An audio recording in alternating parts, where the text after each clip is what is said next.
Alors, pour commencer, je vous propose de nous remettre un petit peu dans ce contexte de l'époque, ce printemps 1791. On ne va pas refaire toute l'histoire de la Révolution française jusqu'à ce moment-là, mais quel est le contexte, grosso modo, si vous voulez bien?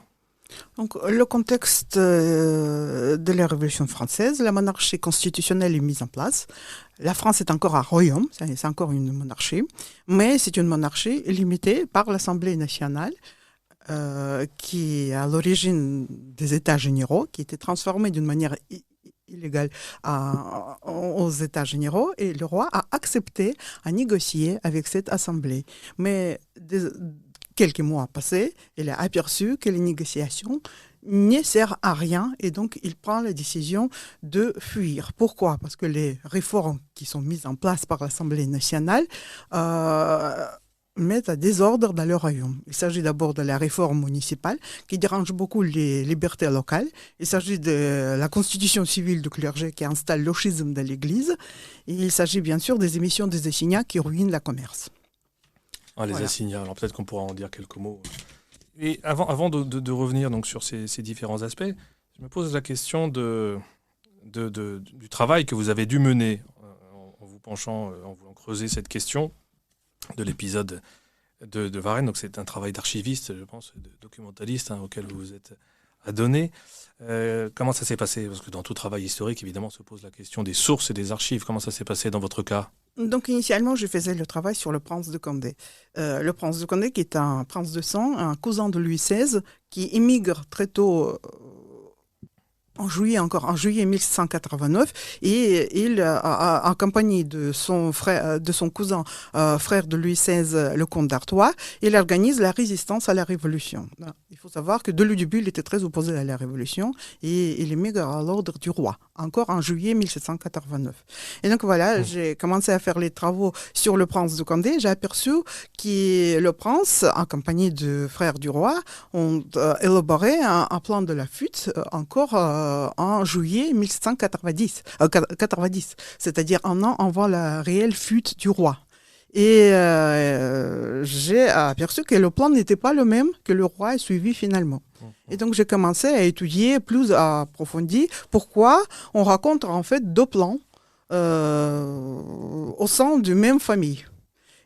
Car j'ai commencé à étudier cette question que je tirais sur le fil et j'ai découvert beaucoup d'autres choses de ce problème. J'ai découvert que les princes réfugiés à Turin, qu'on nomme généralement les princes émigrés, Oui. c'est-à-dire le comte d'Artois et le prince de Condé, ils ont élaboré dès le début plusieurs projets d'insurrection contre-révolutionnaire en France, vu qu'il fallait nécessairement répondre à la désordre qui règne en France.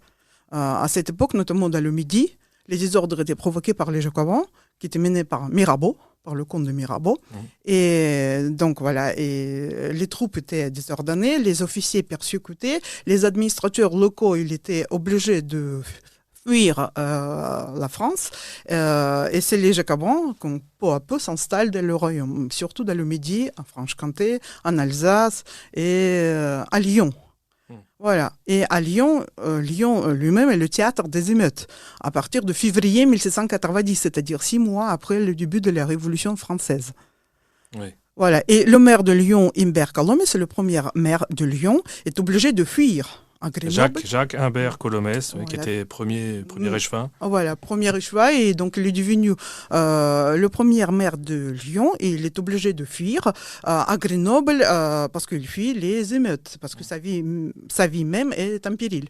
Il revient après dans la ville, il entre en relation avec les administrateurs, les anciens administrateurs de la ville, et il commence à comprendre que la révolution ne fonctionne pas comme c'était prévu, parce qu'il faut savoir qu'au début, Imbert Colomès a salué la révolution. Tout comme les administrateurs de la ville. La plupart administrateurs de la ville, ce sont des personnes riches qui sont bien ancrées dans la vie de la ville, qui représentent souvent les intérêts des manufacturiers de la fabrique de soie à Lyon. Lyon vit grâce à soie et grâce au commerce de soie. Et il faut savoir que Lyon, c'est une ville bourgeoise. Elle n'est pas tellement noble. Et c'est peut-être un petit peu étonnant qu'une ville si bourgeoise, il y a seulement 5% de la population qui est noble et qui se prononce d'une manière si ouverte et claire pour la contre-révolution. Et déjà à partir de juillet 1790. C'est-à-dire qu'au moment qu'Humbert Colomes revient dans la ville pour entrer dans les relations avec les administrateurs de la ville, pratiquement toute la ville elle est déjà contre la révolution. Alors qu'il y a encore quelques mois, les gens saluaient la révolution. Pourquoi ? À cause de la constituante. C'est à cause de ces réformes qui étaient mises en place que la ville aperçoit que ça devient invivable. Et c'est pratiquement toute la ville qui est contre la révolution, non seulement les administrateurs locaux, non seulement les manufacturiers. Il y a aussi les ouvriers qui ont perdu leur travail. Parce que les fabriques ferment. En fait, pratiquement toutes les manufactures ferment à cause des circulations des assignats. Les assignats, c'est argent en papier. On parlait un peu des assignats, voilà, les assignats, l'émission des assignats était donc voté en novembre 1689. Il était garanti par les biens de l'Église qui étaient mis à même moment sur le marché, qui ont perdu beaucoup de leur valeur. Et voilà, la spoliation des biens du clergé qui entraîne aussi donc, l'émission des assignats, mais qui perd aussi rapidement leur valeur à cause de trop grand nombre de biens qui étaient mis sur le marché, ce qui bien évidemment diminue leur valeur, ou peut-être même annule leur valeur. Voilà, mais c'est un volet de problème. L'autre volet, c'est que les paysans refusent tout simplement d'accepter l'argent en papier. Ils ne savent pas qu'est-ce que c'est, ils ne savent pas qu'est-ce que c'est, et donc on leur propose, imaginez-vous, payer en papier, et ils n'imaginent pas qu'est-ce que c'est, ils le refusent. Donc les denrées alimentaires sont difficiles à trouver. C'est le problème de la confiance. Voilà, c'est le problème de la confiance. Et d'un coup, on constate la hausse du prix du pain. Bien évidemment, et ça provoque des mécontentements déjà très importants. Puis la mise en place de la constitution civile du clergé, ça provoque tout simplement, non seulement c'est le schisme qui est installé dans l'Église, c'est-à-dire qu'est-ce qu'est la constitution civile du clergé? Elle est votée en juillet 1790, c'est-à-dire au moment des réels troubles en Lyon, aussi dans le Midi, aussi en Franche-Comté, en Alsace, surtout en Alsace, les gens sont attachés à la religion, à leurs prêtres, ils aiment leurs prêtres. Et voilà, la constitution civile du clergé, proposée par l'Assemblée nationale, prévoit que les prêtres maintenant sont élus. Ils sont élus par les fidèles, et non seulement par les fidèles, mais aussi par les protestants et même les non-croyants. Voilà. Et les évêques aussi. Bien évidemment, c'est un schisme. Et le pape Pie VI, à cette époque, le pape Pie VI, donc, il déclare aussitôt que la constitution civile est schismatique. Et il la condamne, très vigoureusement. Très vigoureusement par une bulle qui est cachée d'ailleurs. Elle est cachée jusqu'en janvier 1791 et c'est que le cardinal de Rouen qui accepte à afficher la bulle papale sur toutes les portes de l'église d'Alsace. Il est évêque de Strasbourg, donc il accepte de le faire. Donc on cache l'existence de la bulle papale. Et alors, les révolutionnaires exigent des prêtres qu'ils jurent fidélité à la Constitution, donc ils seront surnommés les prêtres jureurs, par opposition à ceux qui refusent, en prenant des risques, ils sont courageux, les prêtres dits réfractaires. Tout à fait. Et c'est important parce que ça reviendra peut-être au fil de l'histoire. La famille royale notamment aussi, c'est important. C'est bien évidemment, Louis XVI est un sincère pas seulement pour les chouans, mais... Et pour le petit peuple rebelle et résistant. Mais, bien sûr. Louis XVI est un sincère croyant. Un vrai schisme. Il est gêné par être à l'origine, ou au moins accepter, installer le schisme de l'Église. D'autant plus que le pape condamne avec vigueur ce schisme. Donc imaginez-vous la situation de Louis XVI. On se souvient qu'à la veille de sa mort, Marie-Antoinette avait refusé d'avoir, pour les derniers sacrements pourtant, d'avoir qu'on lui amène un prêtre jureur. De jureur, voilà. Et la plupart des prêtres réfractaires rejoignent les princes à Turin, les princes émigrés. Et Humbert Colomes, bien évidemment, le maire de Lyon, entre en relation avec les princes émigrés, mais aussi avec les prêtres réfractaires. Donc le nombre est très important à Lyon, mais aussi dans le Midi. Par exemple, en Aix-en-Provence, aussi, il y a beaucoup de prêtres qui sont persécutés, tout comme les officiers de l'armée, qui sont persécutés par leurs soldats, avec l'acceptation silencieuse de l'Assemblée nationale. Donc vous imaginez quelle situation règne en France déjà en été 1790, bien avant la vraie terreur. Ouais. Et avec tout ceci, on constate aussi le déclenchement des persécutions contre les catholiques dans le midi de la France, déjà d'une manière plus vigoureuse. Par exemple, les massacres à Nîmes. Oui. Il faut évoquer de juin 1790, qui est déclenché par les protestants sous prétexte de complot des catholiques de la ville contre la Révolution. Voilà. Et plus de 800 catholiques sont morts au cours de ces 3 jours de massacre. Voilà, ils sont arrêtés que par l'armée. Une sorte de résurgence des guerres de religion dans le Midi. Voilà, on voit que le Midi blanc et le Midi rouge, on distingue bien une certaine filiation. La terreur avant la terreur. Oui. C'est-à-dire avant la grande terreur de 1413, il y a déjà une mise en place de la terreur. Puis, il faut évoquer aussi le fonctionnement des comités de recherche installés aussi par l'Assemblée nationale. Oui, déjà à cette époque, en 1790, vous risquez d'avoir des persécutions chez vous, tout simplement parce que vous êtes dénoncé par votre voisin comme quelqu'un qui collabore avec les contre-révolutionnaires, avec les gens du Midi, avec les princes émigrés. Et à ce moment, c'est l'Assemblée qui juge. Est-ce que vous êtes coupable ou non? C'est-à-dire que l'Assemblée nationale s'attribue de son propre chef, à nouveau, le pouvoir de vous juger, ou de ne pas vous juger, ou de vous défendre, c'est-à-dire qu'il s'attribue tous les pouvoirs judiciaires, étant à la fois accusateur public, votre juge, et aussi à votre avocat en même moment.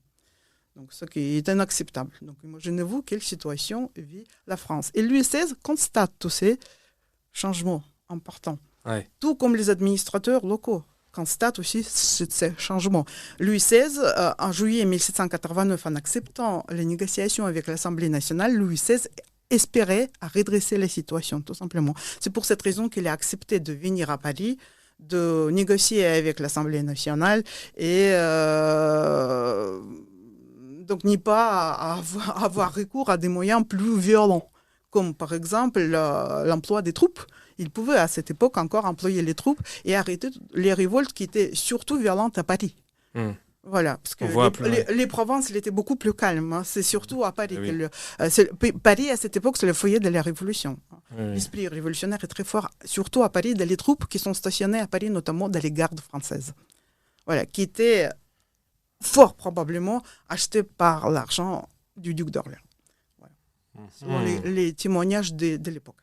Et puis, une certaine... De Lafayette et de Lameth aussi, du général de Lafayette, qui est devenu aussi, par la suite, le chef de la garde nationale de Paris, qui était composé de ces mêmes troupes révolutionnaires, voilà, et de Lameth, des frères Lameth, qui sont ses bras droits, en fait, qui aussi propagent de l'argent dans les troupes et qui essaient de les acheter afin de les faire agir pour le compte de la Révolution, tout simplement. Voilà. C'est pour cette raison qu'il y a un tel désordre qui règne dans les troupes françaises et que les princes essaient de les reprendre en main. Surtout Condé, qui est un des chefs militaires de Bourbon. Condé, c'est un Bourbon et qui a participé dans plusieurs batailles, dans les guerres. C'est un général qui connaît bien les troupes françaises et ça le choque, bien évidemment, la situation qui règne dans les troupes. Imaginez-vous les troupes françaises qui sont devenues les troupes à vendre et donc à acheter. Voilà. Oui, c'est fou. Voilà. Très bien. Écoutez, on a déjà un petit peu brossé une partie du tableau. Mais je voudrais, si vous voulez bien, qu'on revienne sur... pour faire un peu les choses dans l'ordre, en tout cas, j'essaie... Qu'on revienne un peu sur votre travail dans les archives. Ça m'intéresse. Où avez-vous trouvé des informations? Là, vous êtes allé en Autriche, en Grande-Bretagne, et vous avez peut-être même trouvé des archives inédites. Oui, dites-nous un peu. J'ai cherché beaucoup. En fait, j'ai commencé par faire des recherches aux archives de Chantilly, qui est un château qui appartenait au prince de Condé. Et j'ai trouvé beaucoup de pistes de recherche qui m'ont amené à chercher dans les archives de Vienne. Je me suis rendue à Vienne, donc dans leurs archives d'État, et j'ai commencé à consulter les archives de comte de Mercier Argenteau, qui est peut-être reconnu à vos lecteurs parce que c'était un ambassadeur autrichien en France à l'époque de Marie-Antoinette. Voilà. Et normalement, il était présenté par les historiens comme un ami de Marie-Antoinette son conseiller proche et quelqu'un qui essayait de sauver la reine. Mais quand j'ai commencé à consulter sa correspondance avec le chancelier Kaunitz et avec l'empereur Léopold II, j'ai découvert qu'il il a eu le recours à des manipulations importantes pour tromper la reine.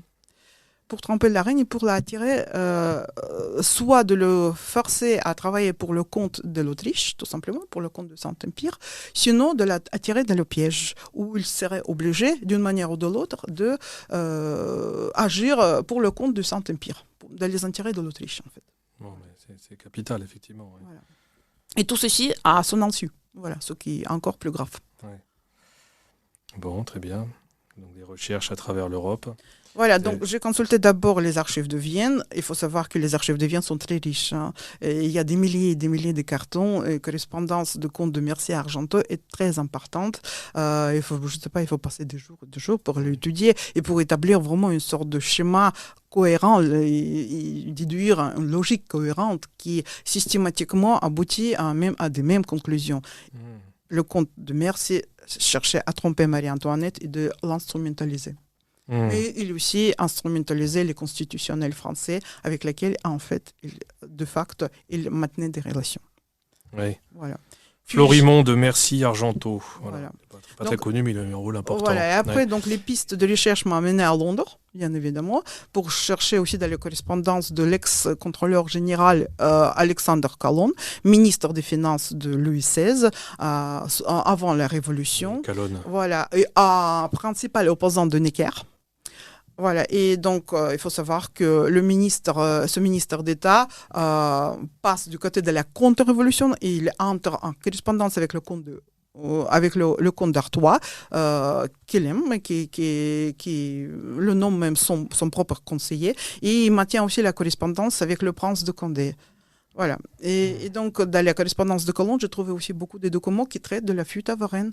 Par exemple, j'ai découvert que Calonne, à la demande d'Artois et de Condé, préparait un projet de la fuite à partir de juillet 1790, qui par la suite sera repris par Mercy, mais dans le sens opposé.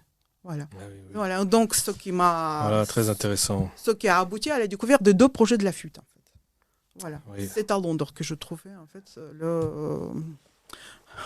Charles-Alexandre de Calonne. Voilà. Le preuve d'existence de 2 projets. Voilà. Qui était donc le contrôleur général des finances et que Louis XVI avait dû remercier en 1787 devant son impopularité. Tout à fait. Il l'avait exilé dans sa province et puis il avait fui à Londres de peur d'être arrêté ou d'avoir d'autres problèmes. D'où il réside au moment de la Révolution. Et donc c'est pour cette raison que c'est à Londres qu'il commence à agir. Et tout d'abord à la demande du comte d'Artois et de Condé, qui tout simplement le charge d'obtenir la neutralité du gouvernement britannique, qui sinon pour profiter de la situation qui règne dans l'armée française pour attaquer. Voilà. Donc au début, la mission de Calonne, ça revient à ça, à obtenir la neutralité, signe pas l'aide du gouvernement britannique ou moi, la neutralité de Pitt pour qu'il n'y intervienne pas, pour qu'il n'y profite pas. Parce que les côtes françaises, côte ouest, à cette époque, sont complètement dégarnies. Les troupes sont en désordre, donc pourquoi ne pas attaquer? Oui, bien sûr. Oui. Alors pour en revenir au prince de Condé, donc, qui est la figure majeure avec le comte d'Artois, futur Charles X, figure majeure des armées contre-révolutionnaires, dites de l'extérieur. Quand est-ce qu'il a commencé à mettre en place son armée? C'est à peu près... C'est peu de temps avant l'épisode de Varennes, c'est au printemps. C'est déjà depuis... Il faut savoir que les princes émigrent le 17 juin 1789 à l'ordre du roi. Oui. Contre-cœur. Il estime que la situation n'est pas si grave que ça pour émigrer. Mais c'est le roi, mal conseillé, par des personnes manipulateurs, voire pervers. Tranchons le mot. Donc il est mal conseillé et donc il accepte de négocier avec l'Assemblée nationale, même si Condé estime que ça ne sert strictement à rien. Donc il ordonne à son frère et à son cousin, qui sont déjà trop compromis parce qu'ils ont déjà clamé contre la révolution bien avant le début des États généraux. Ils ont déjà prévenu le roi que la situation dégrade. Encore en hiver 1788. c'est-à-dire 6 mois avant la Révolution. Et donc, il est obligé, ou contraint, si vous voulez, de les envoyer en exil. Voilà. Et les princes sont obligés à aller à Turin.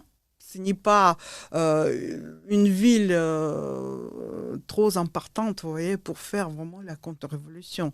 Turin, c'est une capitale de petits royaumes de la Sardaigne, du Piémont, si vous voulez. Mais il possède quelques avantages. Le roi de Piémont, c'est à Bourbon. Victor Amadée III. Et puis, le roi de Piémont, à cette époque, possède le duché de Savoie et le comté de Nice. Et donc, par ces deux comtés, vous pouvez entrer en France facilement. Par la Savoie, vous pouvez entrer en Franche-Comté ou rejoindre Lyon facilement. Par Nice, vous pouvez entrer dans le midi de la France. Voilà. Et donc, cet avantage, les princes cherchent à utiliser. Il entre, dès le début, encore en arrivant en Turin en septembre 1789, c'est-à-dire 3 mois après la Révolution, le début de la Révolution, il entre aussitôt en contact avec les chefs de garnison, ce qui est normal parce que Condé connaît absolument tous les officiers de l'armée française, vu que lui, c'est un des chefs de l'armée française. Puis, il connaît très bien les administrateurs locaux parce qu'avant la Révolution, il a déjà cherché à obtenir les réformes dans le sens monarchique et il connaissait très bien les juges des parlements qui sont très influents dans les régions et bien évidemment, il connaît les administrateurs locaux. Pourquoi il choisit Lyon ? Parce que c'est une ville très importante. C'est une deuxième ville par sa population de royaume à cette époque et puis parce qu'il commande toute la région.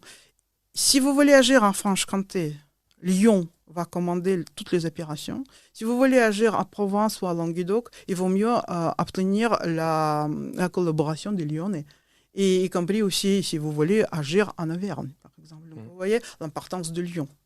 Oui, bien sûr. Et puis, donc, la situation qui se dégrade si rapidement à Lyon et qui entraîne le basculement pratiquement de toute l'administration de la ville, des personnes importantes, mais aussi de classe ouvrière de la ville, du côté de la contre-révolution, bien sûr, incite les princes à poser le regard sur Lyon, bien évidemment, et entrer en correspondance avec les Lyonnais qui, d'eux-mêmes, cherchent à entrer aussi en relation avec les princes émigrés. Imbert Colomes entre en relation. D'abord, il entretient la correspondance secrète et après, il se rend à Lyon, à Turin. Ah oui. Il se rend à Turin encore en juillet 1790. Et c'est à cette époque qu'il commence déjà à clamer contre l'Assemblée nationale ouvertement. Il annonce qu'elle n'est pas libre, qu'au sein de cette Assemblée nationale, il y a des factieux qui cherchent à aggraver encore la situation, qui font en fait des complots. Il déclare Louis XVI prisonnier de cette Assemblée nationale. Il propose à réunir les nouveaux États généraux à Lyon. Oui, voilà. Intéressant. Voilà. Et donc, il renonce aussi, il fait une sorte d'amende honorable, il renonce aussi à son appartenance à la franc-maçonnerie. Il était franc-maçon avant la Révolution, il appartenait à la loge La Parfaite Union avant la Révolution, comme la plupart des administrateurs de la ville, et à un moment donné, il commence à s'interroger sur la nécessité de continuer à appartenir à cette loge. Voilà. Il publie même publiquement contre l'Assemblée nationale, contre ce que se fait, ce que se prépare aussi à France à cette époque. Il offre aussi secrètement, bien évidemment, au roi l'asile à Lyon. Il propose au roi venir à Lyon. Et c'est à partir de ce moment que le roi et la reine commencent réellement à réfléchir sur le projet de la fuite. Ils ne peuvent pas fuir à Lyon directement, c'est difficile. Pour venir de Paris à Lyon, il faut avoir l'escorte des troupes. Il n'y en a pas, vraiment des troupes fidèles, fiables sur la route. Donc, ils préfèrent regarder du côté de l'Est parce que donc, il estime que peut-être les généraux qui commandent les troupes à l'Est, ils restaient beaucoup plus fidèles, en tout cas ce qu'on leur dit, au roi que donc, les troupes qui sont stationnées au centre de la France. D'ailleurs, il n'y a pas beaucoup de garnisons au centre de la France. C'est ce que vous comprenez. Voilà. C'est pour ça qu'ils tournent leur regard vers l'Est. Leur projet d'aller, ce que Calonne leur dit aussi, dans ses lettres secrètes adressées au roi en juillet 1790, il propose d'aller d'abord à Chalon-sur-Marne, après à Mont-Midi, mais sans sortir de la France, et après faire un détour par l'Alsace, par la Franche-Comté, et venir à Lyon de cette manière. Ah voilà, Lyon toujours. Toujours la proposition de Calonne. Et oui, alors ça aurait été quelque chose de formidable si le roi avait pu atteindre Lyon. Voilà. ce que vous Et ce dites. que le roi se propose, c'est à se voir. On n'a pas beaucoup de lettres du roi de cette période, hein. Pratiquement toutes les lettres du roi, elles étaient brûlées. Elles ont disparu par des raisons quelconques. Voilà, donc c'est très difficile à établir sa position. Contrairement à la position de Marie-Antoinette, dont les lettres aussi ont disparu en France, mais beaucoup de lettres sont conservées aux archives de Vienne. C'est pour ça qu'il faut aller chercher à Vienne pour savoir qu'est-ce qui se passe à France à cette époque. Oui, bien Voilà. sûr. Donc pour lire la correspondance, par exemple, de Marie-Antoinette, bien qu'elle est un petit peu biaisée, mais on peut comprendre au moins quel était le projet du couple royal à cette époque, comment raisonnait le roi, comment raisonnait la reine, qu'est-ce qu'ils voulaient faire, quel était leur projet, leur plan. Il faut savoir qu'à partir de 1790, le roi a déjà tout compris. Il ne veut plus de cette Assemblée nationale. Il faut savoir qu'avant de son départ, il laissera sur son bureau une déclaration qui s'appelle jusqu'à présent la déclaration à tous les Français. C'est comme ça que le roi l'a nommé. On va y venir. Oui. Voilà. Et donc, où il dénonce l'Assemblée nationale et toutes les réformes qu'elle a faites. Ça, c'est au moment du départ. Oui, très bien. C'est un longue mémoire, d'ailleurs, de 16 pages à peu près, hein, où il dénonce pratiquement toutes les réformes qu'elle a faites, y compris l'armée, la diplomatie, la justice, la réforme administrative, etc. Voilà. Oui, donc ça, c'est ce que le personnel du palais découvre, hein, Voilà, au matin de la voilà. fuite. Le Le roi a laissé ça dans ses appartements. On a parlé d'une sorte de testament politique, voilà, entre guillemets. ça. Je rappelle aux auditeurs qu'ils sont à l'écoute de Radio Courtoisie, le libre journal de la France profonde, émission qui a été préenregistrée le 16 avril. Donc il n'est pas possible d'intervenir en direct, mais vous pouvez toujours faire part de vos remarques ensuite. Et je reçois Madame Julie Chanoux, historienne, pour évoquer l'épisode dit de la fuite de Varennes. Lyon, c'était quand même très intéressant. Et sur le plan de la symbolique et aussi de la propagande, entre guillemets, politique, ça aurait été évidemment à l'avantage du roi, parce qu'on reste en France. On ne peut pas évoquer la partie de l'étranger, quoi. Ce qu'il faut savoir que parmi les princes, et tout de suite apparaît deux options. Ou s'adresser aux étrangers, ou vraiment rester basé sur la France et sur les possibles révoltes des Français. Et il faut savoir que Condé et Artois sont plutôt pour la solution française, intérieure, comme on dit, système d'intérieur. Et il y en a plusieurs ministres de l'entourage du roi sont plutôt pour le système extérieur. Mais il faut savoir que le système extérieur peut marcher très mal vu que la plupart des puissances sont plutôt réjouies de l'affaiblissement de la France, parce que c'était la première puissance de cette époque, notamment les puissances prépondérantes, bien évidemment. Il y a trois puissances prépondérantes à cette époque. C'est bien sûr l'Angleterre, la Prusse et le Saint-Empire germanique. Voilà. Oui. Bon. Lyon qui sera d'ailleurs, qui finira par se révolter après plus tard en 1793 et qui sera assiégé, vaincu, qui se révoltera contre la Révolution. Sauf que la révolte, malheureusement, elle sera beaucoup plus désordonnée qu'il pourrait être en 1790. Vous voyez, parce que normalement, c'est les administrateurs locaux de cette époque qui pouvaient se mettre à la tête de la révolte contre-révolutionnaire, qui pourrait d'un coup être beaucoup plus organisée et mieux marcher. D'autant plus qu'il pouvait être soutenu par le roi. Donc vous voyez, il pouvait beaucoup gagner d'esprit. Mais malheureusement, ça n'a pas marché. Et je vais vous expliquer pourquoi. Ce n'est pas parce que les forces manquent ou parce qu'il n'y a pas suffisamment de détermination parmi les Lyonnais, mais parce qu'au sein de la famille royale, on constate des divisions. Voilà.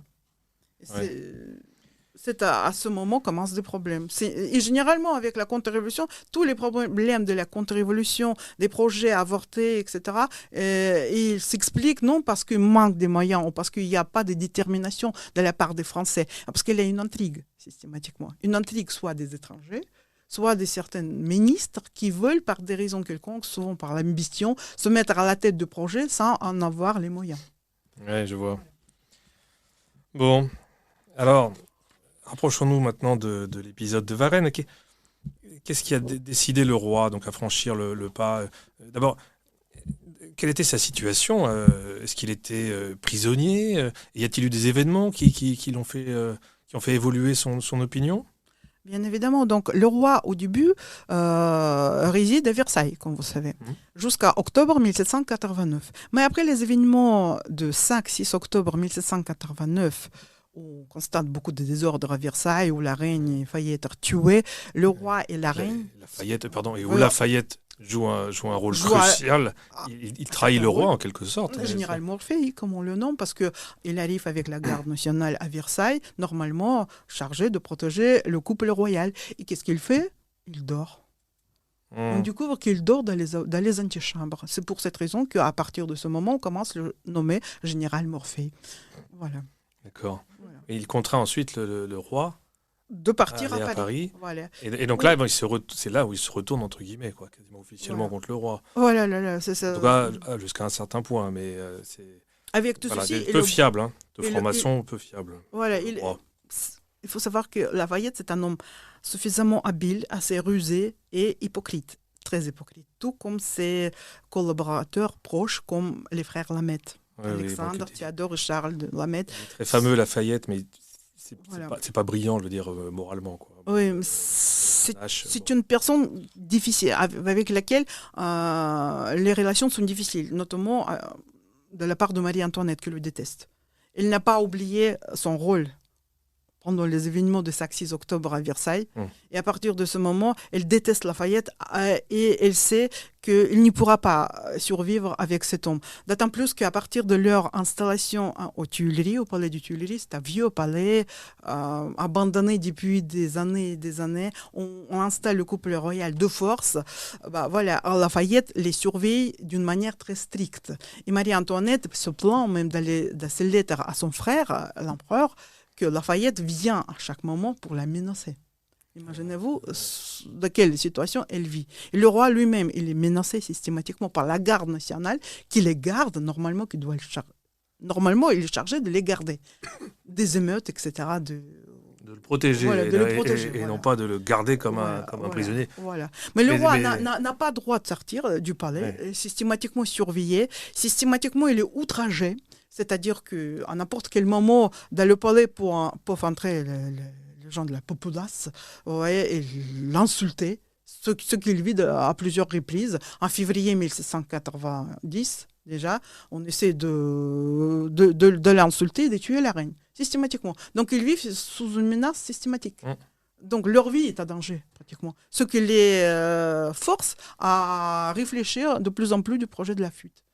Voilà, parce que leur situation se dégrade. Leur situation, non seulement la situation politique se dégrade, et le roi est de plus en plus privé du pouvoir par l'Assemblée nationale, qui s'attribue tous les pouvoirs, en fait, du pouvoir exécutif, pouvoir judiciaire, pouvoir législatif, mais aussi, il est menacé de sa vie même. Voilà. Donc, il sait que s'il ne part pas, il sera assassiné, de toute façon. Voilà. Oui, et alors vous dites qu'il a compris qu'il ne pourrait plus faire... Il ne pourrait plus calmer les ardeurs des révolutionnaires. Non, c'était pas possible. Et puis il a compris aussi que la constituante devenait de plus en plus impopulaire et qu'il sera absolument obligatoirement dépassé soit par les Jacobins, qui sont beaucoup plus forts que la constituante, sinon par les royalistes. Et donc il préfère de rejoindre le camp des royalistes, ce qui est normal, bien évidemment, et rejoindre son propre frère qui l'appelle. Oui. Alors, il y a l'événement du 28 février 1791 qui a été surnommé ensuite la conspiration ou la conjuration des poignards, qui a peut-être eu un rôle, selon vous. Il y a eu un rôle dans l'opinion du roi, dans l'évolution de l'opinion du roi. C'est également aussi, c'est les nobles qui essaient de protéger le roi. Donc, plusieurs centaines de nobles craignent pour la vie du roi alors que des émeutes éclatent à Paris. Et donc se rendre au palais des Tuileries pour prendre la défense du roi. Pour le protéger. Et ça se passe très mal. Le roi n'est pas autorisé à partir à Saint-Cloud en été, par exemple, pour voir ses propres tentes, etc. Donc il est vraiment détenu comme un prisonnier. Il se sent pris en otage. Voilà. Et en avril 1791, il y a cet épisode qui a été surnommé ensuite les Pâques inconstitutionnelles. Donc on revient au problème du schisme qui a été créé par la Révolution dans le clergé catholique. Alors vous voulez nous en dire un mot? Je pense que c'est important dans le déroulement des événements, de cet épisode de Pâques. Le roi et la famille royale veulent aller célébrer Pâques à Saint-Cloud. Oui, à Saint-Cloud. Et donc on ne les autorise pas. Ne les autorise pas à sortir des Tuileries. Parce que Lafayette estime qu'il y a des projets de fuite en cours et il préfère de les garder sur sa surveillance. Ouais. Donc, est-ce que ça n'a pas un rapport aussi avec le fait que à Paris, il aurait été obligé de subir des prêtres dits jureurs, tandis qu'à Saint-Cloud, il aurait pu échapper à... C'est tout à fait possible. Donc Lafayette soupçonne tout de suite le projet de la fuite, ça, et peut-être en collaboration avec les prêtres réfractaires. Oui, c'est tout à fait possible. Bon, bien que, à vrai dire, en avril 1791, selon la correspondance de Mercy de Marie-Antoinette, il est déjà établi un autre projet, un projet de la fuite pour Montmedy. Voilà. Sauf que la reine n'est pas encore fixé la date précise de la fuite. Et puis elle hésite, parce que le roi aussi hésite. Est-ce qu'il part ou est-ce qu'il n'y part pas? Le roi, il faut savoir que le roi hésite pas parce que c'est un homme indécis, mais parce qu'il craint de provoquer la guerre civile, qui sera aussi un profit des étrangers.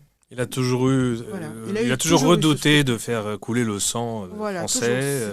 À plusieurs reprises, on s'en est rendu compte. Et parfois, on se dit que quelques coups de feu auraient pu épargner un cataclysme et des centaines de milliers de morts. Tout à fait. Et c'est une position de Prince de Condé, justement ce qu'il dit, d'ailleurs du comte d'Artois, qui lui disent non, vous allez, par votre inaction, vous allez provoquer une guerre civile encore plus importante. Voilà. Et en plus, le peuple sera dans une position difficile parce qu'il sera livré aux troupes de ligne. Donc imaginez-vous dans quelle situation sera le peuple. Donc le sang sera versé. Il sera versé à un plus grand nombre. Ah oui, bien sûr. Voilà, donc c'est une situation vraiment difficile. Et le roi, finalement, il se décide de partir. Sauf que de quelle manière? Voilà, quel projet à choisir? Qui suivre? Est-ce qu'il faut vraiment suivre les Français, les Lyonnais, les gens du Midi qui lui tendent les bras? En fait, l'Alsace aussi, à cette époque, lui tend les bras. En Alsace, les insurrections éclatent aussi à partir de l'hiver 1791, parce que la constitution civile est mise en place. Il y a les prêtres jureurs qui prennent les places de vrais prêtres, et les vrais prêtres qui étaient encore hier, ils étaient encore les prêtres, ils sont obligés de quitter leur paroisse et carrément quitter la France. Oui, ou de se cacher. Voilà, ou de se cacher. Et c'est les messes dans les bois. Les gens n'y comprennent pas. Le serment à la constitution civile, par exemple, à Strasbourg, est prêté dans une situation morose, absolument morose. C'est-à-dire les gens observent, ils sont obligés de venir, mais ils sont obligés de venir sous le coup des baïonnettes. Donc voilà, ouais. Très bien. Écoutez, voilà, la situation elle est déjà explosive. Le roi le comprend. D'une manière ou de l'autre, il faudra agir. Alors voilà, avant de voir la suite, je vous propose, chers auditeurs de Radio Courtoisie, un petit intermède musical. Et je vous propose donc d'écouter la chanson de Monsieur Henri, en référence à Henri de la Roche-Jacquelin, le chef de l'armée catholique et royale. Alors c'est un tout petit anachronisme par rapport à l'épisode dont nous parlons, mais nous sommes globalement dans le thème et puis nous nous retrouvons juste après, dans quelques minutes. Sous l'effort de la tempête, quand tous ont courbé le front, quand tous ont courbé le front, seul debout dressant la tête, je vous vois, fiers compagnons, Vendéens, marchons au feu sans effroi, mourons pour Dieu, pour le roi, marchons au feu sans effroi, vive le roi, vive Dieu, vive Dieu, vive le roi. En partant pour la croisade, j'avais dit moi faible enfant, j'avais dit moi faible enfant, je serai leur camarade. Vous m'avez fait commandant, Vendéens, marchons au feu sans effroi, mourons pour Dieu, pour le roi. Marchons au feu sans effroi, vive le roi, vive Dieu, vive Dieu, vive le roi.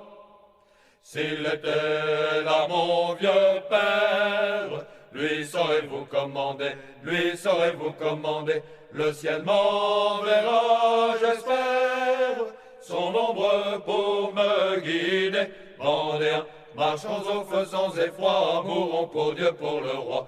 Marchons au feu sans effroi, vive le roi, vive Dieu, vive Dieu, vive le roi. Si je fonce à la bataille, suivez mon panache blanc, suivez mon panache blanc. Si j'ai peur de la mitraille, saluez votre chef en blanc. Vendéens, marchons au feu sans effroi, mourons pour Dieu, pour le roi. Marchons au feu sans effroi, vive le roi. Vive Dieu, vive Dieu, vive le roi. Si le plomb d'un vide rebelle frappe un jour mon front meurtri, frappe un jour mon front meurtri. Amicule, main fidèle, venge le trépas d'Henri. Vendéens, marchons au feu sans effroi, mourons pour Dieu, pour le roi. Marchons au feu sans effroi, vive le roi. Vive Dieu, vive Dieu, vive le roi. Vous appréciez cette émission? Alors aidez Radio Courtoisie à en produire d'autres. Rendez-vous sur soutenir.radiocourtoisie.fr. Merci d'avance. Voilà, nous nous retrouvons sur Radio Courtoisie, le libre journal de la France profonde, Thibaut de Chassé au micro, avec comme invité Julie Chanou, historienne, pour évoquer la question de l'épisode connu comme la fuite de Varennes, ou la fuite à Varennes. Voilà, cette émission, je le rappelle, a été préenregistrée le 16 avril, donc on ne peut pas réagir en direct comme d'habitude, mais on peut toujours faire part ensuite de ses remarques par courrier électronique ou par courrier postal à la radio, à l'attention du libre journal de la France profonde. Voilà. Alors, nous avons, je pense, assez bien précisé le contexte, en tout cas suffisamment. Le roi et la reine aussi, évidemment, ont senti que la situation n'était plus tenable et qu'ils n'avaient plus de rôle positif à jouer à Paris et que la situation était de plus en plus dangereuse pour eux et leurs enfants. Bon. Donc, ils se trouvent face à un choix. Il faut quitter Paris et les Tuileries pour, non pas pour se réfugier, mais pour reprendre le combat politique et rétablir l'ordre et la monarchie. Alors, là où nous en sommes, ils hésitent entre deux pistes, entre deux projets. Celui de l'ancien ministre Calonne, qui s'est réfugié à Londres et qui propose de gagner Lyon en passant par l'est de la France, le nord-est, Lyon, ville très, très favorable sur le plan politique, mais aussi militaire pour un tel projet. Et puis un autre projet qui consiste à solliciter l'aide d'étrangers. Alors, quels étrangers? Alors, est-ce que vous pouvez nous parler un peu de cette deuxième piste, si vous voulez bien? Donc, jusqu'à octobre 1790, le roi et la reine, ils n'ont qu'un seul projet. Aller à Lyon, en sortant de Paris et en passant par l'Est, voilà, c'était le projet de Prince. Mais en octobre 1790, apparaît un autre projet qui reprend le projet des Princes, en fait, sortir de Paris, passer par l'Est, par la Franche-Comté et arriver de cette manière à Lyon. Mais c'est un projet qui propose à se tourner vers les étrangers, notamment vers le frère de Marie-Antoinette, l'empereur de Saint-Empire germanique, Léopold II. Mais il faut savoir que les princes émigrés sont très opposés à ce projet, et Louis XVI aussi, parce que le Saint-Empire germanique, dirigé par les Habsbourg, est une puissance rivale. Et il existe une opinion très fortement fondée que c'est l'Autriche qui maintient les relations avec les constitutionnels, en fait de facto, qui a contribué au déclenchement de la Révolution française et qui ne se nie pas vraiment dans ses intérêts à aider le roi et la reine de sortir du royaume et de rétablir la monarchie. Il cherche, à vrai dire, à affaiblir la monarchie. Pourquoi les faire sortir de Paris? Et donc, au sein de la famille royale, la division éclate. Est-ce qu'il faut suivre le système extérieur ou le système intérieur? D'un côté, tout le monde se penche vers le système intérieur, qui est mieux, bien évidemment, c'est-à-dire compter que sur les Français. Mais Marie-Antoinette exprime l'opinion contraire. Elle dit que probablement les forces françaises seules n'y suffiront pas. Donc il faut absolument obtenir l'aide et soutien des troupes autrichiennes.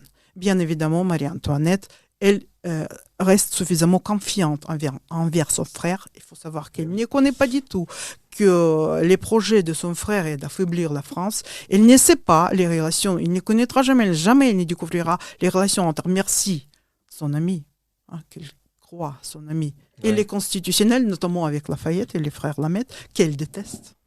Elle les déteste et elle soutient les relations avec ces hommes, sous prétexte de les disposer à mieux agir, etc., à entrer en négociation avec la reine, etc., etc. Et donc la reine compte sur le soutien de son frère. Elle pense qu'il ne pourra pas les laisser éternellement sous le couteau, n'est-ce pas? et qu'aux yeux de toute l'Europe, il va se déshonorer s'il va faire ça. Et donc, elle pense qu'il est obligé de la soutenir. Et donc, elle préfère à combiner les deux projets. Vous voyez, car c'est une personne un petit peu hésitante et son mari aussi, il est hésitant. Donc, il préfère de ne pas trancher, mais, disons, combiner les deux projets. Et d'un coup, ils sont obligés de se tourner vers ministre Breteuil, qui déteste Calonne. C'est un rival de Calonne et qui déteste aussi le prince de Condé. Et c'est un homme brutal, extrêmement ambitieux, mais qui possède des bonnes relations avec les Autrichiens, parce qu'il était autrefois l'ambassadeur à Vienne. Donc, il a beaucoup de relations à Vienne. Et pour cette raison, il s'interpose, disons, entre le roi et la reine et les princes. Avec son projet, son variant de projet qui propose un petit peu de changer les plans et s'adresser d'abord aux Autrichiens. Mais car les négociations avec les Autrichiens nécessitent le temps, il propose à suspendre le projet sur Lyon. Mais au même moment, il livre les noms des agents de Condé à Lafayette. Ah, Voilà, c'est pour Ouais. vraiment suspendre le projet. Et le Grave, général de Bouillé, qui aussi va participer dans la préparation de la fuite, c'est un commandant des troupes de l'Est, il affirmera dans ses mémoires que Breteuil a fait ça exclusivement pour disposer l'Assemblée nationale et favoriser de cette manière la fuite du roi. Voilà. bon. Et donc, de cette manière, le plan sur Lyon est suspendu et on peut dire même annulé avec l'arrestation des principaux agents de Condé qui opèrent à cette époque à Lyon. Voilà. Et donc, tout le monde se tourne vers Breteuil au lieu de se tourner vers les princes qui sont complètement écartés et qui ne sont même pas mis au courant des détails de nouveaux projets.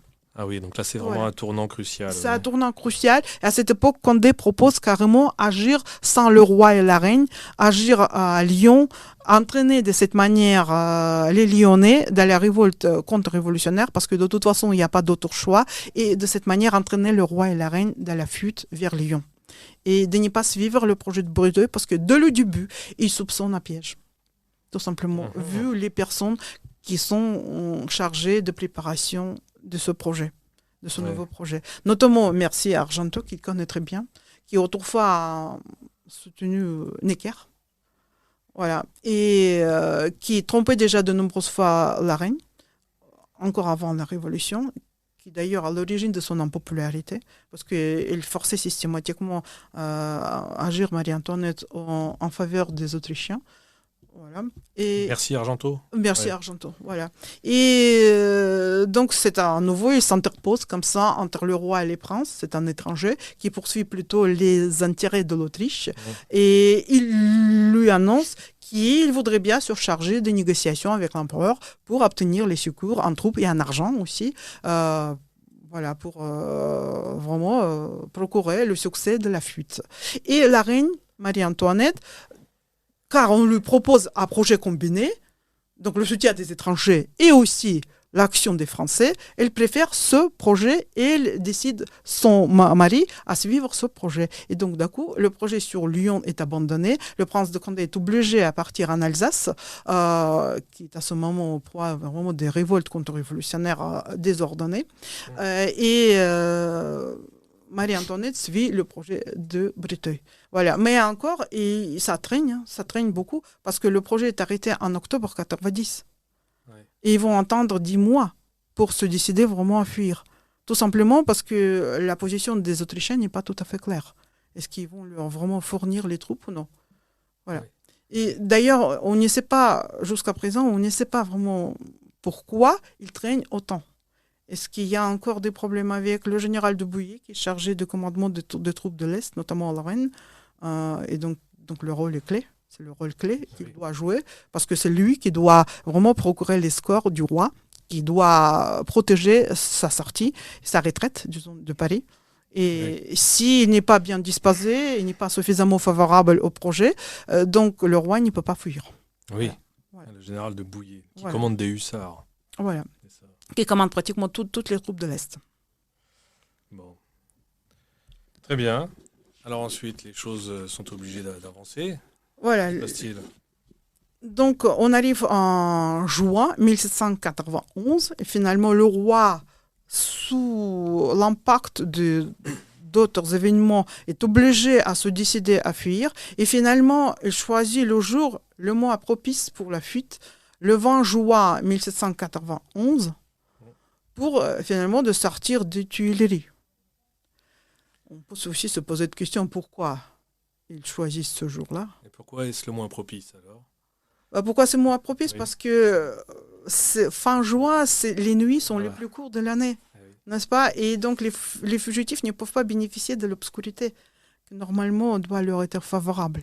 Donc pourquoi ils fuient le 23 juin? On ne sait pas. On ne sait pas expliquer pourquoi vraiment la fuite est arrêtée finalement en juin. Est-ce que parce que la situation du roi se dégrade encore plus, parce qu'il est à nouveau outragé? Est-ce que parce que la reine, elle craint vraiment qu'elle ne pourra plus tenir? Est-ce que parce qu'elle est vraiment attirée par la situation en Alsace? En effet, il y a des projets élaborés par Condé en Alsace à cette époque qui sont vraiment favorables au couple royal. Et parce qu'il y a de plus en plus de provinces qui sont prêtes à se déclarer en faveur du roi et de la reine. Et il se peut que ça les gêne, qu'ils ne peuvent pas utiliser la situation si favorable. Vous voyez? Oui. Donc, finalement, ils choisissent ce jour-là pour fuir. Mais pour sortir de Tuileries, il faut vraiment être quand même assez astucieux. Il faut savoir qu'à cette époque, Tuileries, c'est un très grand palais, très ancien, qui est composé des labyrinthes des appartements. Et pour sortir de ce labyrinthe, il faut vraiment être assez malin. Et le roi et la reine sortent séparément de leurs appartements. À n'importe quel moment, un piège peut surgir. Il sort déguisé.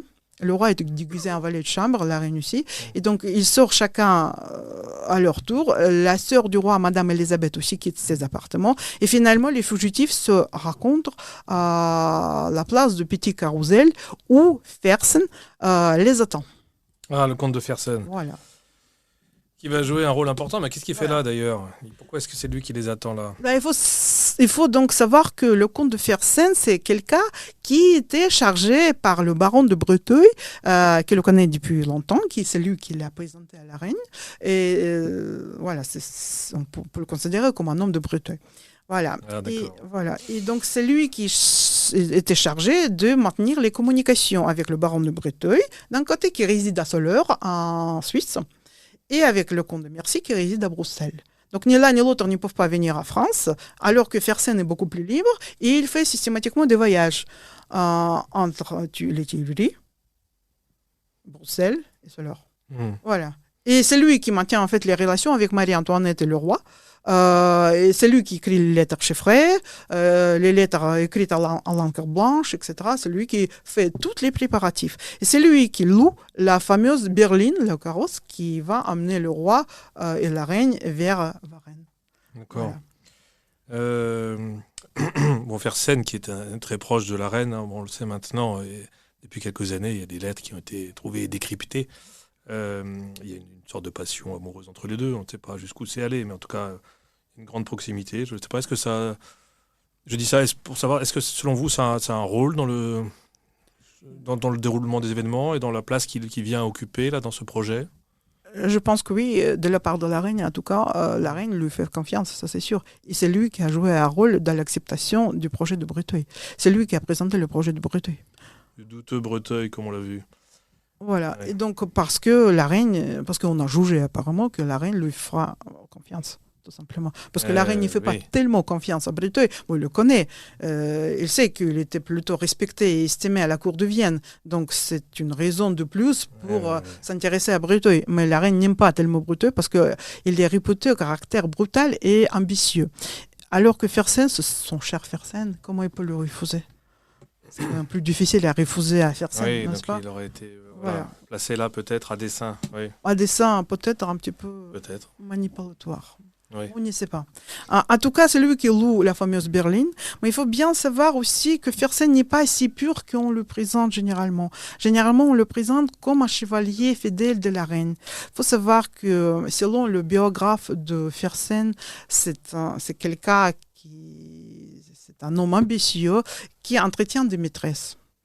Notamment, par exemple, à cette époque, il a une maîtresse à Paris qui s'appelle Eleanor Sullivan, femme de certaines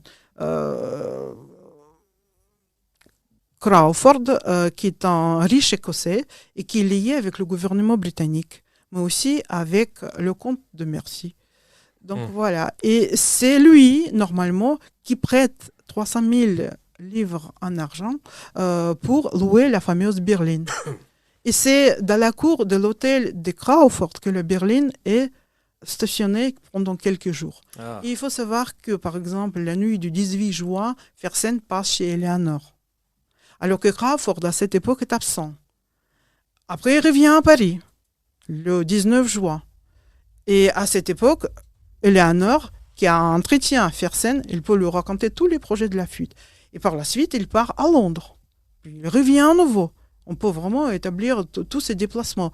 Oui. Et vous savez qu'à Londres, il y a Pitt qui hésite à cette époque. Hein. Est-ce qu'il soutient la révolution? Est-ce qu'il soutient la contre-révolution? Il ne sait pas encore. Hein. Donc, il n'est pas se décider. Donc, et il se peut que entre dans ses intérêts aussi d'empêcher le roi et la reine de fuir. Alors, donc, vous voyez que par cette voie, déjà, on peut organiser la fuite d'informations. Pour le moi, c'est imprudent. Ah oui. Dans une affaire de cette importance, c'est capital, n'est-ce pas? C'est quand même imprudent de confier les informations à Madame Sullivan, à Crawford, à l'ambassadeur de l'Angleterre avec lequel Crawford maintient donc des relations, et voilà, Crawford lui-même, tout simplement. Voilà. Mais l'affaire ne s'arrête pas là. Déjà, on peut se demander, s'interroger, pourquoi la berline est louée, pourquoi une carrosse si chère est louée par Fersen, c'est lui qui choisit la carrosse avec Crawford. Pourquoi il n'est pas choisi une diligence rapide et légère, comme c'était proposé par Calonne d'ailleurs.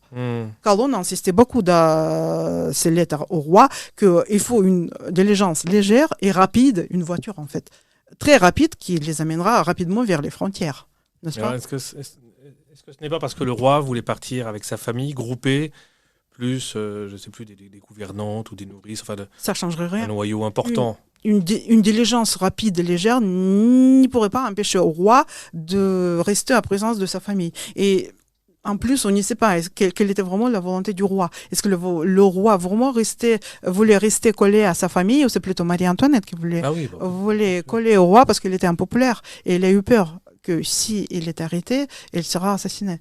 Alors qu'en présence du roi, qui était beaucoup plus populaire, qui était aimé, il savait qu'il restera en vie. Donc, alors, il fallait bien évidemment privilégier le départ du roi à cheval et le départ de sa famille dans une carrosse beaucoup plus légère et plus facile à déplacer. Ouais. Oui, je vois. Voilà. Alors que la berline, elle est lourde, le train est lourd, difficile à mener. Il faut beaucoup de chevaux. Chaque fois, il faut changer. À chaque heure de poste, il faut changer les chevaux. Donc, il faut beaucoup de chevaux. Et puis, la berline, tout simplement, c'est un carrosse qui attire l'attention. C'est cher et c'est rare.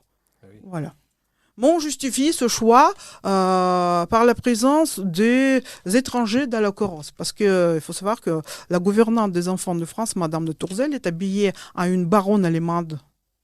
Et voilà. Et la berline, c'est un carrosse allemand. Et donc, on justifie de cette manière le choix de la berline. Voilà. Alors, les participants avaient de faux passeports, c'est ça? Voilà, ils ont des faux passeports, voilà. Ils sont déguisés. Voilà. La gouvernante des enfants de France, Madame Tourzel. La marquise de Tourzel. Oui. La marquise de Tourzel, donc c'est elle qui est propriétaire de la berline, etc. etc. Oui, ce qui n'est pas faux. Ce qui n'est pas vrai, bien évidemment. Voilà. Ah oui. Oui, très bien. Et donc le roi, il suit sa route. Au début, tout paraît réussir. Hein. C'est Fersen qui conduit la voiture. Tout paraît réussir jusqu'à Châlons-sur-Marne. Il se dirige sur Châlons-sur-Marne, ce qui est normal. Une nuit suffit pour arriver à Châlons, mais c'est à Châlons qu'il manque l'escorte des troupes qui leur était promis.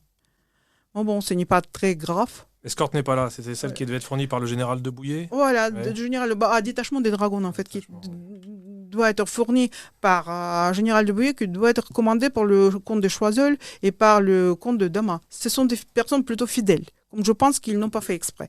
Marie-Antoinette a décalé à une journée le départ, Et ça les a perturbés. Ils ne pouvaient pas rester avec leurs troupes dans l'endroit fixé. Et donc, il était obligé de partir. Et car personne ne les a pas prévenus, on peut aussi se demander pourquoi. Parce que normalement, les plans qui sont bien préparés prévoient toujours une sortie de secours. Même s'il y a des imprévus, on prévoit toujours des secours, des plans de secours. Oui, bien sûr. Et il n'y en a pas. Voilà. Et donc, à partir de Chalon, le roi commence un petit peu à être angoissé. Il commence à dire tout le monde me manque. Et il y a des choses qui manquent. Ouais. Oui. Donc, à partir de Chalon, les choses se dégradent un peu, mais pas tellement. Et finalement, il arrive, il continue la route. Il arrive à Saint-Ménéhould, où probablement il est reconnu par la population. Mais oui, c'est quasiment. Et tout ce qu'on Ouais. retient, c'est l'épisode d'un habitant de Saint-Ménéhould qui les reconnaît sur Voilà, la méthode de une poste. pièce de monnaie.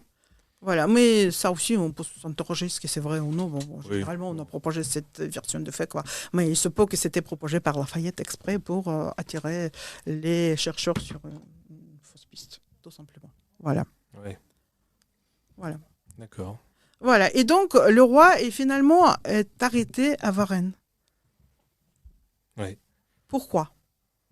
C'est compliqué. Donc, il faut savoir que pour expliquer l'arrestation du roi, il faut se tourner vers les activités ou les actions de Lafayette et de l'Assemblée nationale. Donc, le 21 juin, très tôt le matin, Lafayette, avec sa garde nationale, découvre le départ du roi et de la reine, avec leurs enfants et avec la sœur du roi. Voilà, et la lettre explicative Voilà, la lettre du roi, explicative 16 du roi. pages. Oui. Mais est-ce qu'il a fait lire à l'Assemblée nationale? Parce que le roi explique pourquoi il est parti. Non, il ne le fait pas lire. Il présente cette fuite comme un enlèvement du roi. Ce qui prive le roi de la parole publique. Parce que le roi a compté que son mémoire sera lue. Et Lafayette, de cette manière, donc, représente la situation en fait, politique comme un accident, comme un simple accident sans gravité. Il demande aussitôt tous les gens qui peuvent remarquer les fugitifs sur la route de Chalon d'annoncer ça à Lafayette. Pas parce qu'il veut les arrêter, mais tout simplement parce qu'il existe un enlèvement du roi. Est-ce que vous voyez déjà une manipulation, quoi. Voilà. Le mémoire du roi sera lu finalement que le 22 juin, très tardivement, à l'Assemblée nationale. C'est-à-dire qu'on n'explique pas tout de suite aux Français qu'est-ce qui s'est passé. Est-ce qu'il s'agit vraiment de la rupture? Parce que Lafayette, manifestement, veut cacher la rupture entre le roi et l'Assemblée nationale. Pourquoi? Parce que l'Assemblée nationale, en fait, légitime que par la présence du roi dans son sang. Parce qu'on se souvient que les États généraux avaient les pouvoirs limités, qu'ils n'avaient pas le pouvoir constituant. Oui, bien sûr. Non-ce pas? Et donc, c'est que parce que le roi a approuvé la transformation des États généraux à l'Assemblée nationale qu'elle est légitime. Si le roi rompt avec cette Assemblée, donc elle perd toute sa crédibilité. Oui, en tout cas, elle perd largement sa légitimité. Pratiquement tout. Et les Français, il était aussi, il faut savoir qu'il était un petit peu trompé par cette présence du roi au sein de l'Assemblée nationale. Il croyait que les réformes qu'elle a faites, et que la transformation en Assemblée nationale est approuvée par le roi. Alors que là, la fuite il a quand même signé un certain nombre de documents. Oui, mais il était forcé, il était pris en otage, etc. Il comptait quand même à s'adresser aux Français une fois libre pour expliquer tout ceci. Des outrages qu'il a reçus, la pression qu'il a eue, voilà, etc., etc. Donc il a dénoncé toutes les actions et l'activité de l'Assemblée nationale. Ce qui, bien évidemment, n'est pas dans les intérêts de Lafayette. Oui, bien sûr. Voilà. Mais est-ce que c'est dans les intérêts des Autrichiens aussi qu'ils dénoncent l'Assemblée nationale? On se souvient que Kaunitz écrit dans une des lettres à Léopold II que la constitution élaborée par la constituante est mauvaise. Mais il admet que oui, même si elle est mauvaise, elle n'est mauvaise que pour la France, mais pas pour l'Autriche. Parce que tout ce qui est mauvais pour la France, c'est bien pour l'Autriche, parce que ça affaiblit la France. Donc, c'est une vision à court terme, comme on le verra par la suite. Bien évidemment, mais à cette époque, Kaunitz est persuadé qu'il faut vraiment affaiblir la France. Et est-ce que c'est vraiment dans ses intérêts de laisser le roi et la reine partir? On peut s'interroger. Oui. En tout cas, on se souvient que les secours en troupes et en argent leur étaient promis. Et de nombreuses fois, Léopold II a réitéré cette proposition. Il a même affirmé la reine en avril, après en mai. Il a confirmé à nouveau que dès que le roi et la reine sortent de France, il leur fournit l'argent et les troupes. Et que même il peut soutenir leur fuite au moment de sortie de Paris, par les troupes aussi. Et qu'il autorisera aussi, aussitôt les Suisses à marcher sur Lyon, à soutenir aussi les Lyonnais, les Espagnols aussi, ils pourront marcher et soutenir les insurgés dans le midi de la France, etc., etc. Donc on leur promet vraiment tout, quoi. Vous voyez, c'est pour ça qu'ils choisissent ce projet. Mais au moment donné, au moment quand le roi et la reine arrivent à Varennes, il faut savoir que c'est une petite ville, un village en Argonne, qui se trouve seulement à cette époque à 3 lieues de la frontière belge, des Pays-Bas, où l'empereur entretient à peu près 30 000 troupes autrichiennes. Il n'y a aucun mouvement qui est fait à leur faveur de la part des Autrichiens. Et on découvre rapidement pourquoi. En lisant les lettres de merci qui sont écrites à la veille de la fuite, le 16 juin, c'est-à-dire 5 jours avant la fuite, il prévient Léopold que le sortie du roi et de la reine est imminent et qu'il surtout pas, il ne faut pas les soutenir par les troupes autrichiennes. Pourquoi il motive ça par le danger que la présence du roi et de la reine, même momentanée, dans les Pays-Bas, peut présenter pour les Pays-Bas. Parce que dans les Pays-Bas, à cette époque, il y a aussi des révoltes démocrates. Et il dit que voilà, leur sortie, leur présence pour faire revivre ces révoltes, tout simplement. Il tout simplement mobilise disons, il fait appel à un point sensible de Léopold II, qui n'aime pas les révoltes aux Pays-Bas.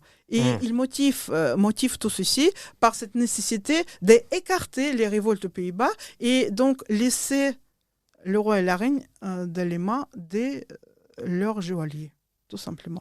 Alors qu'il y a encore quelques jours, il a proposé pratiquement ouvertement à la reine les secours et le soutien des troupes. À la veille de la fuite, il déconseille à Léopold de les soutenir, tout simplement. Et tout ceci au moment que le roi et la reine sont arrêtés. Ils sont arrêtés à Varennes et il y passe encore quelques heures. Et si les Autrichiens se décident, ils peuvent les libérer. Oui, et même sans les Autrichiens, est-ce que les troupes du général de Bouillé n'auraient pas pu intervenir plus efficacement ? Ça, c'est un sujet à question. Disons, le général de Bouillé et son comportement, il est un petit peu ambigu. Il faut savoir que c'est un cousin de Lafayette, qui n'est pas son cousin, qui était chargé de commandement de l'Est à la demande de son cousin, mais après il se brouillait avec Lafayette, donc avec son cousin, et il est plutôt favorable à la sortie du roi et de la reine. Il assure dans ses relations de la fuite du roi qu'il est arrivé avec ses dragons à Varennes, au moment que le roi et la reine étaient arrêtés et qui sont maintenus encore dans cette ville, et il a retrouvé tous les ponts rompus. Donc, il n'a pas pu arriver à l'heure pour les libérer. Et après, pour les libérer, c'était déjà trop difficile parce qu'il était entouré de troupes déjà fidèles à l'Assemblée nationale. En fait, c'est c'est sa version de fait. En effet, Mercier aussi, il maintient cette version de fait. Il assure qu'à Varennes, tous les ponts étaient rompus. Et on peut aussi se demander si c'est vrai, pourquoi les ponts étaient rompus si vite. Imaginez-vous, le roi et la reine sont arrêtés et déjà dans quelques minutes, tous les ponts sont rompus. Pour rompre les ponts, il faut quand même un certain bout de temps. Est-ce que vous comprenez ? Est-ce que tout était prévu d'avance ? On constate aussi tout ceci sur la manière d'agir de Lafayette. Il agit avec beaucoup de célérité de le début. C'est-à-dire comme s'il était prévenu. C'est comme s'il savait. Il envoie tout de suite des messagers. Il envoie tout de suite des messagers. Par là pour prévenir Mais il n'y a pas que ça. Il y a aussi des témoignages. Par exemple, de Théodore de Lameth, qui était le bras droit de Lafayette. Sous la Restauration, en 1822, il a écrit ses mémoires où il a affirmé que oui, les constitutionnels de cette époque, Lafayette, il a connu le projet de la fuite. Il a affirmé lui-même. Ils ont connu les projets de la fuite et parce qu'ils ont eu des relations au-delà du Rhin, tout simplement. C'est-à-dire en Autriche. Ouais. Au-delà du Rhin, je suppose que c'est qu'en Autriche. Hein, parce que le Rhin sépare la France et l'Allemagne. Voilà. Vous voyez, il n'y a que l'Autriche qui pouvait le savoir. Donc c'est les Autrichiens qui ont fourni en fait les informations au constitutionnel, à Lafayette, pour que le roi et la reine sortent du palais pour qu'ils se compromettent de cette manière, pour qu'ils soient arrêtés d'une manière violente, réinstallés de force aux Tuileries, pour pouvoir leur imposer aussitôt la constitution de 1791 élaborée par la constituante. Et cette version de fait aussi se confirme par la présence de Barnave dans la carrosse du roi et de la reine sur le chemin de retour. On trouve en fait Barnave et Pétillon, maire de Paris, envoyés par la constituante pour accompagner les captifs. Déjà, ce n'est plus des fugitifs, ce sont des captifs à Paris. Leur retour à Paris est affreux, sous le cri de la foule déchaînée. Oui. Ils traversent Argonne révolutionnaire. Argonne est révolutionnaire à cette époque. Et donc, et Barnave propose, à ce même moment, encore dans la carrosse de la reine, il propose un marché. Voilà, le roi signe la constitution, qu'il refuse de signer, parce qu'elle est mauvaise. Il installe le désordre, c'est une source de troubles constant. Il signe cette constitution, mais en échange, les constitutionnels obtiennent que le roi ne soit pas déchu, qu'il garde la couronne sur sa tête. Bon, la couronne un petit peu virtuelle, quoi, qui est devenue de plus en plus vide de sa substance, mais il garde quand même la couronne et surtout la vie. Voilà. Et c'est de cette manière qu'ils vont agir tout au long de 1791 et 92, ce qui amènera finalement à l'arrivée au pouvoir des Jacobins, qui d'ailleurs aussi savent les projets du roi et de la reine, parce que Mirabeau, il était mis dans les confidences. Mirabeau, c'est un Jacobin. Bon, même si Jacobin est mort, même si Mirabeau est mort, mais les Jacobins de son entourage, je pense qu'ils savaient aussi les projets. En tout cas, ils pouvaient savoir, parce que par ses relations, il pouvait transmettre tous ses projets. En tout cas, il maintient les relations avec certains comtes de Lamarque, qui est un homme de confiance de Mercy, et qui maintient à son tour les relations avec le duc d'Orléans. Ce que Marie-Antoinette ignore. Ouais. Vous voyez, autour de cette fuite, il y a beaucoup encore de secrets qu'il faut encore percer. Ou élucider, si vous voulez. Oui. Voilà. On parle souvent de d'une succession, d'une accumulation de malentendus, de malchance, etc. Mais il y a probablement d'autres choses, effectivement. Il y en a un petit peu beaucoup de successions, de malchance. Je peux admettre que, par exemple, le comte de Damas ou le comte de Choiseul ne pouvaient pas escorter le roi et la reine à Chalon. Ça, je peux admettre. Mais pourquoi, après, tout s'enchaîne comme ça, de cette manière? Et pourquoi Lafayette agit d'une manière si rapide, avec cette célérité? Et pourquoi il met en place une mise en scène avec l'enlèvement du roi? Ça, c'est inexplicable. Il y a encore beaucoup d'autres petites nuances qui sont inexplicables. Et surtout, ce comportement de Mercy qui déconseille à soutenir le roi et la reine au moment que leur fuite est déjà engagée.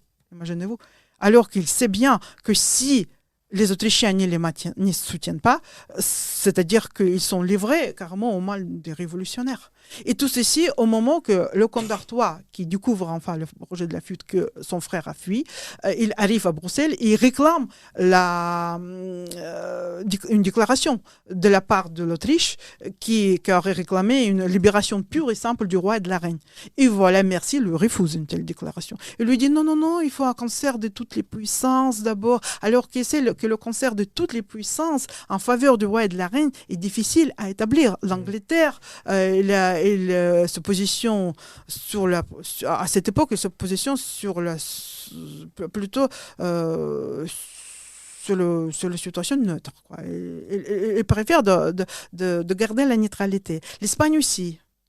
L'Espagne ne veut pas trop intervenir par des raisons quelconques, par des mille raisons. C'est difficile à expliquer, mais il y en a des raisons pour que l'Espagne n'intervienne pas. Et Mercy le sait parfaitement. Et pourtant, il dit que voilà, il faut un concert de toutes les puissances, il faut d'abord réunir un congrès de toutes les puissances, il faut attendre, il ne faut pas surtout agir trop vite parce que vous allez livrer le roi à la colère populaire, etc. Et vous allez l'exposer, etc., etc. Et donc finalement, il repousse la libération du roi alors que la situation demande de l'urgence. La situation est urgente. Ah oui, bien sûr. Voilà. Donc, d'un coup, c'est plutôt une position attentiste, quoi, qu'il impose. Il impose ça à Léopold, mais aussi à Artois. Mmh. Voilà. Ouais. Voilà. Donc, de ne rien faire. Finalement, de ne rien faire. Ni vous mêlez pas dans les jeux, quoi, n'y agissez pas. Adoptez la position inactive et attendez. Voilà. Attendez qu'on coupe la tête au roi. Attente fatale, voilà. Voilà. Qui sera tragique ensuite pour quasiment tout le monde. Oui. Très bien. Écoutez, merci beaucoup, Julie Chanoux. Je précise pour les auditeurs que votre nom s'écrit C-H-A-N-O-U-X. Voilà, vous êtes historienne. Merci beaucoup d'avoir avec nous un peu reprécisé les choses et développé notamment les aspects peu connus de cet épisode, connu comme la fuite à Varennes, qui est un tournant, un point de bascule dans la Révolution française. Parce qu'à partir de ce moment, donc pour les Français, pratiquement pour tous les Français qui doutaient encore, tout devient clair. Même si le roi revient à Paris, il est obligé à nouveau à traiter avec l'Assemblée nationale, tout devient clair. Le roi a cherché à rompre avec l'Assemblée nationale. Et c'est à partir de ce moment que l'immigration devient vraiment forte. C'est-à-dire que tout le monde tourne le regard vers les frères du roi. Il faut savoir que le comte de Provence a réussi sa fuite. Il est arrivé sans difficulté à Mons, par des raisons que je n'y pourrais pas vous expliquer. Personne ne l'a pas dérangé pendant sa fuite. Il a fui séparément. Ah oui. Voilà. Et donc, il s'est déguisé aussi. Voilà, il s'est déguisé aussi. Il est arrivé rapidement par Maubeuge et par Mons, toujours en Belgique. Et personne n'a pas dit que voilà, sa présence va déranger les Pays-Bas et que sa présence va déclencher les révoltes dans les Pays-Bas. Donc voilà, donc il est arrivé tranquillement à Mons, puis à Bruxelles, où il a rencontré son frère, le comte d'Artois, qui le rejoint. Et donc, à partir de ce moment, les deux frères vont à Coblence, où il y a déjà une migration assez importante des officiers français. Et à partir de ce moment, l'immigration devient très, très forte, parce que pratiquement tous les nobles sortent du royaume. Jusqu'à présent, ils ont encore douté. Est-ce que le roi est pour la révolution ou contre la révolution? On n'a pas compris. Mais à partir de sa fuite, tout est clair. Oui. D'une manière ou de l'autre. Donc, c'est d'une manière ou de l'autre un événement majeur pour la fin du XVIIIe siècle. Ce sera aussi une aubaine pour les partisans les plus radicaux de la Bien Révolution. sûr. Et ce qu'ils ont cherché en matière de propagande ensuite, pour faire avancer les choses et se débarrasser de la monarchie. Voilà. Oui. Et vous savez que j'ai eu l'impression en lisant les notes de Mercy qu'il cherchait à obtenir cette aubaine. En tout cas, en 1793, dans sa lettre secrète à Coblence, le vice-chancelier de l'Empire, il reconnaît que c'est lui qui a proposé, qu'il a diffusé beaucoup d'argent pour obtenir la situation qu'on observe en France en 1793. Voilà. Voilà. Ah oui. Ouais. Avec le comte de Mercy, rien n'est pas clair. Il faut encore étudier son activité, surtout pendant les années révolutionnaires. Il reconnaît aussi beaucoup d'autres choses dans cette note. Je ne veux pas vous dire tout, mais bon, cette note est très très longue. Mais bon, il reconnaît énormément de choses et il semble que c'est lui qui était à l'origine de certains projets qui se sont retournés contre le roi et la reine. Voilà. Et qui ont favorisé les Jacobins. Et à mon avis, il était tout à fait conscient de ce que son action favorise les Jacobins. Voilà. Il se peut que dans les intérêts de l'Autriche entrait aussi l'arrivée au pouvoir des Jacobins. Voilà. Bon. D'accord. Et puis alors pour terminer, puisqu'il nous reste quelques minutes, on sait que l'histoire, l'historiographie et le vocabulaire sont des champs de bataille idéologiques et politiques. Et cette expression commune répandue de fuite à Varennes ou fuite de Varennes, elle n'est pas neutre. Est-ce qu'on ne pourrait pas proposer une autre désignation, disons plus impartiale ou plus objective pour cet épisode, puisque quand on parle de fuite, il y a une connotation un peu négative, un peu honteuse, un peu coupable, celle du fuyard.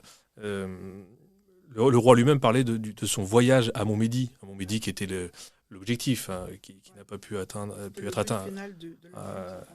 Ça s'est arrêté à Varennes, donc pas très loin, mais le roi parlait le roi parlait de voyage à Montmédy, mais est-ce qu'on ne devrait pas essayer d'employer un autre terme pour peut-être avec un peu de chance faire changer l'expression commune plutôt que de fuite à Varennes?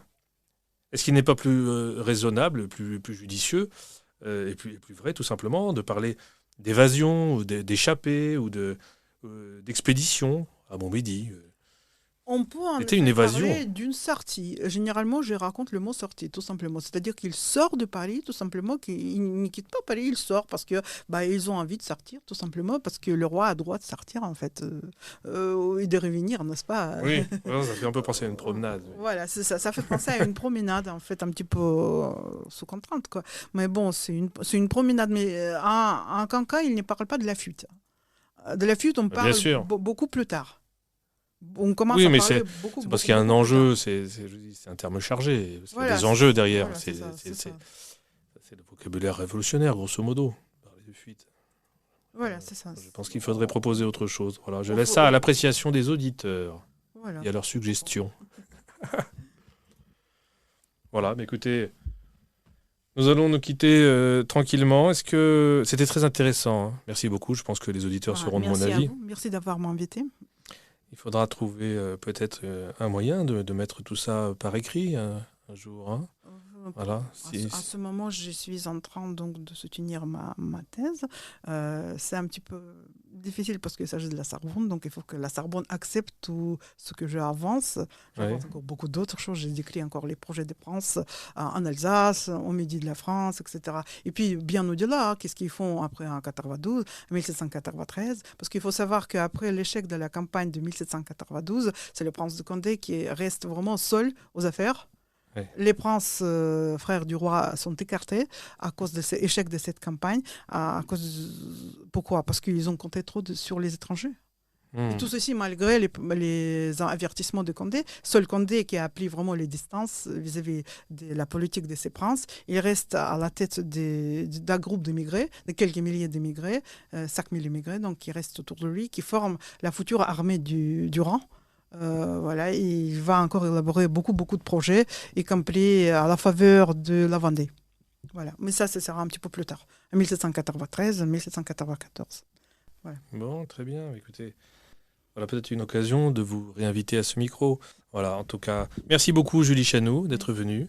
Merci chers auditeurs de votre attention et de votre fidélité. Et à bientôt sur Radio Courtoisie.